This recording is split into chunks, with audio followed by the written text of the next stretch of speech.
Hey everybody, Captain Ben Beecher here at MarineMax Lake of the Ozarks. Today we're on a 2016 Sea Ray 350 SLX. So you can see as we step on the swim platform, this is the teak flooring, and this does have the automated swim platform underneath there. It's got the seats underneath that. Walking into the cockpit here, see this large entertainment area. Over here at the wet bar, we have the grill. All right, moving forward. This has the new Raymarine screens on it, so it's been upgraded.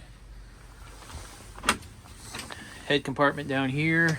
This does have the berth package in here, so air conditioning for the cabin there, and a nice big open bow.